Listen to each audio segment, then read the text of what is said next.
ಇದು ಪ್ರೇಮ್ ಮಂದಿರ.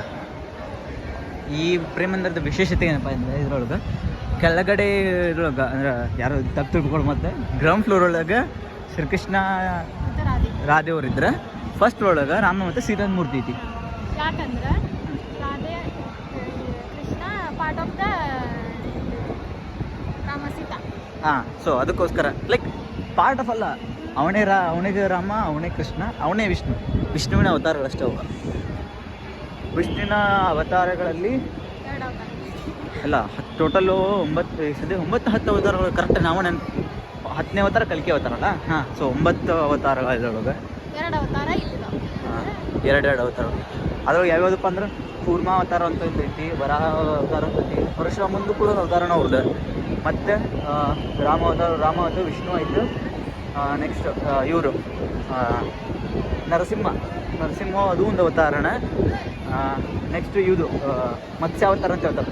ಮೀನಾಗಿ ಮನು ರಾಜನಿಗೆ ಇದು ಒಲ್ತಿದ್ದು. ಅದಾದಮೇಲೆ ಇನ್ನೊಂದು ಅವತಾರ ಐತಿ, ಅದು ಗೊತ್ತೇನ? ನೆನಪೈತಿ ಬಾಯ ಬರೋಲ್ಲದು. ಇವ್ರದ್ದು ರಾಜ ಬಲಿನ ಇದು ಮಾಡಿದ್ದ ಅವತಾರ. ಇದಕ್ಕೆ ಏನಂತಾರ ಮರೆ, ಅದ ನೆನಪಾಗಲ್ದು. ರಾಜ ಬಲಿನ ಏನು ಮಾಡ್ತಾನೋ, ನನಗೆ ಇಷ್ಟು ಇದು ಅವತಾರಕ್ಕೆ ಬಂದ್ಬಿಟ್ಟು ಇಷ್ಟ 3 ಅಂಗಲ ಜಾಗ ಬೇಕಂತಂದು ಬಂದು 3 ಅಂಗಲೊಳಗೆ ಒಂದನ್ನು ಪೂರ್ತಿ ಇದ್ರ ಮೇಲೆ ಇಡ್ತಾರೆ. ಒಂದು ಇದ್ರೊಳಗೆ ಪೂರ್ತಿ ಭೂಮಿಯಾಗಿ ನೋಕೈತಂತೆ. ಅದು ನಾವು ನೋಡಿ ಎಲ್ಲ ನೆನಪಿಟ್ಟು ನಮಗೆ ನೆನಪಿಲ್ಲ. ಹಾಂ, ಅಲ್ಲ, ಒಂದು ಹೆಜ್ಜೆಯೊಳಗೆ ಇಡೀ ಪ್ರಪಂಚದ ಮೇಲೆ ಇರ್ತಂತೆ. ಇನ್ನೊಂದು ಹೆಜ್ಜೆಯೊಳಗೆ ಇಲ್ಲ, ಹಾಂ, ಅದು 3ನೇ ಹೆಜ್ಜೆ ಅದ.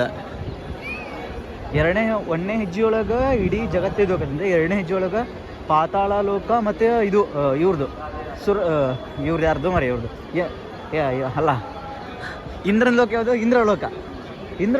ಇಂದ್ರಲೋಕ ಸ್ವರ್ಗಲೋಕ. ಆ್ಯಕ್ಚುಲಿ ಕರೆಯಬೇಕಂದ್ರೆ ಸ್ವರ್ಗಲೋಕ ಮತ್ತು ಎಲ್ಲ ಲೋಕಗಳು ಆಗ್ಬಿಡ್ತಾವಂತ. 3ನೇ ಹೆಜ್ಜೆಯಲ್ಲಿ ಇಡಿ ಅಂತ ಕೇಳಿದಾಗ ಅದಕ್ಕೆ ಅವರು ಅವತಾರ ಸ್ವಲ್ಪ ಕುಬ್ಜ ಇರ್ತಾರೆ. But Mahabali actually Mahabali, but ಅವತಾರ ಹೆಸರದ್ದು ಮಹಾಬಲಿನ ಗೊತ್ತಾಗೋದು. ನೋಡು, ನಮ್ಮ ಸಂಸ್ಕೃತಿ ಬೇಕು, ಬೇರೆದೇನು ತೊಗೊಂಡಿರ್ತಾರೆ. ಮೊದಲಿಗೆ ಹೋಗಿ ಓದ್ಬೇಕಿನ್ನು.